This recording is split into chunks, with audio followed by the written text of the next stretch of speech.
सुभाष चंद्र बोस ने कभी ये नहीं कहा कि मैं फौज बनाऊंगा तो उससे केवल बंगालियों की रक्षा होगी। नहीं, उन्होंने आजाद बंगाली फौज नहीं बनाई, आजाद हिंद फौज बनाई, पूरे भारत की रक्षा के लिए फौज बनाई।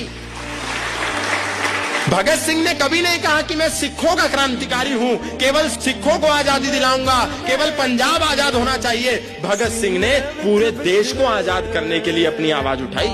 लाला लाजपत राय जब लाठी खा रहे थे तो केवल लालाओं के लिए नहीं खा रहे थे, पूरे देश के लिए खा रहे थे। छत्रपति शिवाजी महाराज केवल महाराष्ट्र के लिए नहीं लड़े, तमिलनाडु तक जाकर के उन्होंने विधर्मियों के साथ युद्ध लड़े। तो छत्रपति शिवाजी महाराज केवल महाराष्ट्र के कैसे हैं? छत्रपति शिवाजी महाराज तो पूरे संसार के हैं। छत्रपति शिवाजी महाराज ने कभी ये नहीं कहा कि मैं केवल मराठियों का हूं, केवल मराठियों की बात करूंगा, केवल मराठियों के लिए युद्ध लड़ूंगा, मराठियों को बचाऊंगा। छत्रपति शिवाजी महाराज पूरी दुनिया के हिंदुओं के लिए लड़ते रहे।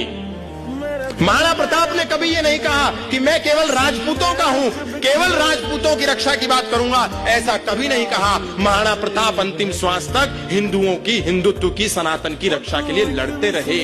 और हम आज आपस में भाषा के आधार पर, क्षेत्र के आधार पर, प्रांत के आधार पर, महापुरुषों के आधार पर आपस में युद्ध लड़ रहे हैं। हिंदुओं की सबसे बड़ी कमजोरी ये है, महापुरुषों को भी हम आपस में खींचतान कर रहे हैं, उसमें भी विवाद कर रहे हैं। और तो और हम क्या करेंगे? आज हिंदू समाज की सबसे बड़ी विडंबना केवल ये है कि उन्होंने अपने महापुरुषों पर भी अपने पेटेंट कर दिए। इससे भयावह समय इस देश के लिए, हिंदुओं के लिए कभी कोई नहीं हो सकता।